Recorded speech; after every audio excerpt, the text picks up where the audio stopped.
Muy buen domingo a todos. Muchas gracias por acompañarme en esta videocolumna nuevamente, por escucharme. Y el día de hoy quiero abordar, platicarles sobre un hermoso libro que me obsequió un querido colega que está en la misma lucha que nosotros contra la corrupción y a favor de la ética pública, un experto, Oscar Diego Bautista, el doctor Bautista, que colabora en la Universidad Autónoma del Estado de México y que ha escrito y ha dado varias conferencias sobre el tema de la ética pública. En, Cuando nos vimos para la presentación que hice de mi libro La Casa Sucia en esa universidad, que fíjense, anteriormente formó parte de la corrupción en el sexenio anterior, y ahí fue una de las presentaciones donde se narran todos estos hechos y conductas, pues coincidimos en cómo la ética, los valores han fraguado dentro de todo un esquema de alta corrupción, un tejido en donde es lo que menos les importa. En esta colección de cuadernos de integridad, el que se titula ¿Cómo abordar la corrupción? Una vía para su solución a través de la ética pública, el doctor Diego nos hace pues, dijéramos, varias reflexiones que dan respuesta a muchas de las preguntas que ustedes me han hecho, que se han formulado, es ¿cómo diantres vamos a luchar o a inhibir la corrupción? Porque ya quedamos que la corrupción no termina, pero se inhibe. Y el primer punto es, dice, cuando un país pierde el control de la corrupción, esta se extiende hacia los diversos ámbitos de la sociedad, político, económico, social y cultural. Fíjense qué interesante esta claridad con la que nos identifica, que se vuelve un tejido, una maraña que es difícil de desenredar, porque imagínense, cómo este berenjenal ha afectado a la vida de todos los ciudadanos en todos los sectores. Ya nadie se salva en ningún sector absolutamente. Y entonces la pregunta que todos ustedes se hacen, que hemos planteado, es ¿por dónde comenzar para atacar la corrupción? Y en este texto tan interesante, pues nos hace una serie de reflexiones en las que lo primero que nos pone sobre la mesa es que no se puede, no es que no puedan ver la solución, sino que no pueden ver el problema. Y eso es algo muy interesante porque, claro, si tenemos una incapacidad, un mecanismo de evasión, de negación, o esa ceguera que nos permite aceptar que existe el problema, vayamos pensando, por ejemplo, ahora en Sinaloa, que lo voy poniendo como algo aterrizado en temas, ¿no? O sea, ¿quién en este país podría pensar que fue una casualidad que en Sinaloa pues no hubiera investigaciones o que nadie sabía qué sucedió anterior a todo esto que hoy la Fiscalía General está investigando? Y entonces, ¿cómo podemos comenzar a abordar el tema de la corrupción? ¿Quiénes de veras están obligados a prevenirla, detectarla y sancionarla, si lo primero que hacen es negarla y encubrirlo? Y entonces también tendríamos que ver que la corrupción no es un problema nacional, es un problema global. Mentiríamos si decimos que en otros países no hay o que lo han mejorado, no, sino que es un problema de carácter mundial y que tan es así que dentro de los objetivos de desarrollo 2030 pues están simple y sencillamente tratando a partir de un enfoque transversal de atacar la pobreza, de lograr equidad, no discriminación, los problemas del agua, además, porque bueno, nos dice la ONU que en ninguna época de la humanidad ha habido tanta corrupción como en la actualidad. Fíjense, a lo mejor lo que hoy tenemos es mayor comunicación y mayor entendimiento de lo que sucede a partir de pues, todo lo que tiene que ver con las redes, el internet, porque todo se sabe al minuto. Y bueno, más allá de esto, para poder comprender el problema, nos dice el doctor Oscar Diego Bautista en su libro, simple y sencillamente tendríamos que verlo como un problema en la vida de un Estado. ¿Y qué hace cuando tienen un problema en la salud del Estado? Pues tendríamos que enfocarlo en todo el ámbito, holístico, ¿no? Como uno cuando está enfermo, pues no se enferma de una sola cosa. Esa enfermedad te afecta a todo el organismo.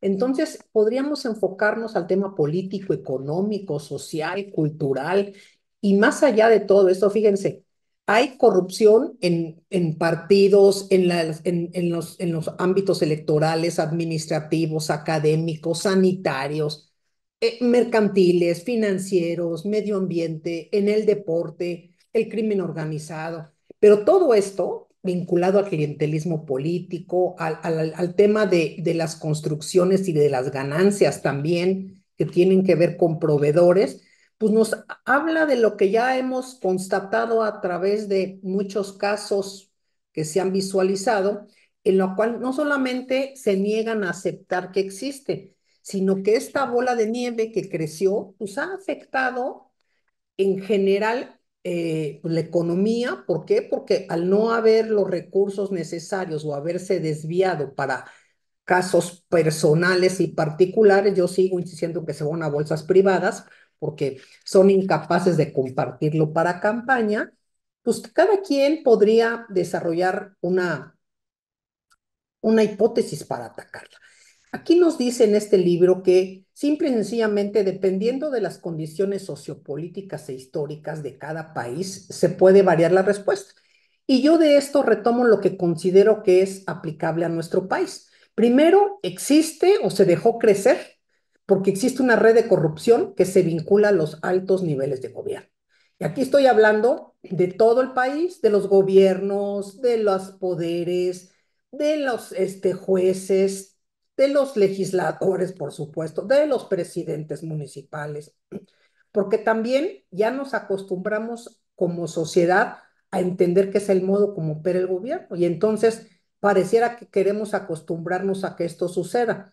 Pero también hay otro tema bien importante en el ámbito gubernamental que tendría que ser que esa coordinación obligada y pienso que también las figuras que deberían de encabezar las fiscalías en todo el país se han ignorado porque no les preocupa pelearse con ellos, que pongan a sus cuates, no importa. Y esta desconocimiento que se quieren voltear a un lado para no aceptar que son ineptos, ineficientes, muchísimos de ellos, y que no hay voluntad política para hacerlo, se suman a estas condiciones sociopolíticas para darnos una respuesta de por qué no se ha hecho nada en contra de la corrupción.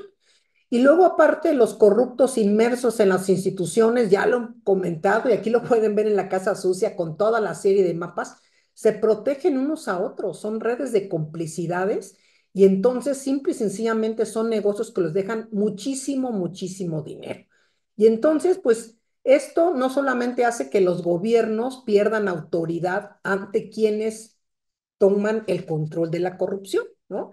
Sino que muchos de los gobernadores y de los presidentes municipales se convierten en simples administradores de su municipio, sabiendo que son incapaces de hacer algo al respecto, primero porque llegaron con compromiso, segundo porque así ha sido siempre, y tercero porque ni han llegado, ya le están ofreciendo grandes negocios sentados, simple y sencillamente por no hacer. Y entonces, fíjense, no es que sea complicado, es que en el rigor legal, en el rigor ético, no se ha hecho nada, no se ha hecho nada realmente para abatir la problemática. Y esta problemática, pues cada vez lo que vemos es que hay decenas de denuncias que va uno y denuncia a alguien por corrupción, va el otro y pareciera que se volvió un juego, porque las verdaderas denuncias por corrupción no han caminado, no caminan, no hay nada que quieran combatir, pareciera. Y si necesitamos realmente combatir a la corrupción, tenemos que ver materializado ese interés. La materialización, insisto, es no solamente en generar esa cultura ética, en tener los códigos de ética, no, no, no, no, es en vivirlos, en asegurarnos que cada una de las personas que llegue y a quien ellos nombren sean realmente éticos y que realicen las acciones necesarias para prevenir y controlar la corrupción. Y entonces, ¿por qué existen tantos gobiernos que no les importa? Pues porque para ellos o para muchos la pobreza, el desempleo, el analfabetismo, la injusticia, ni siquiera les pasan por la cabeza. Únicamente recuerden que esos perfiles piensan en ellos mismos, en poder tener para sus lujos, para sus viajes. No importa el costo social, porque muy pocos son los que llegan al gobierno para realmente abordar un tema importante para el país. Perdón. Bueno, entonces, simple y sencillamente yo quiero recomendarles este libro, que es muy pequeño, tiene cerca de 35 páginas, pero miren, son una maravilla, van a entender claramente esta conceptualización y sobre todo que cada quien tendríamos que hacer algo desde nuestra trinchera, desde cada área, desde la educación, desde la salud, desde el medio ambiente, desde el ámbito de la justicia. Pero todo esto que se haga, simple y sencillamente, para poderse combatir, no me son argumentos, no son disculpas, no son esto. Es realmente aceptar la existencia, primero, después, ¿cómo se va a controlar y atajarla? Así lo explican. Y en este tema no solamente es, pues yo estoy luchando contra la corrupción como una simple afirmación. No tenemos instituciones fiscalizadoras con ética, al contrario, están denunciadas todas por corrupción, bueno, no todas, por lo menos la Auditoría Superior de la Federación y otras más, y nada han hecho todavía para ello. La comisión de vigilancia que se vuelve importantísima, que es la que va a vigilar a este órgano y evitar estas conductas de negocios con los estados, hoy con la nueva legislatura, yo espero que pongan ahí diputados éticos y sin ningún compromiso con las personas que fiscalizan, porque entonces se vuelve todo un tema, que ya no hay vigilancia ni control ni evaluación, sino que se hacen componendas. Y la verdad, ya estamos hartos en este país de las componendas, de la arrogancia, de la prepotencia, del abuso de autoridad, de la humillación, del menosprecio hacia todos los ciudadanos. Entonces, yo creo que lo primero es lo primero y lo primero es la voluntad política y poner en las áreas que van a vigilar y a evaluar a los fiscalizadores y a las fiscalías anticorrupción, a gente ética. Y la otra es darle para adelante a las denuncias, porque ya vimos que cuando se quiere investigar en este país, sí se hace. Muchas gracias y unidos contra la corrupción y el fraude. Vamos a vivir algún día con mucho menos corrupción. Gracias.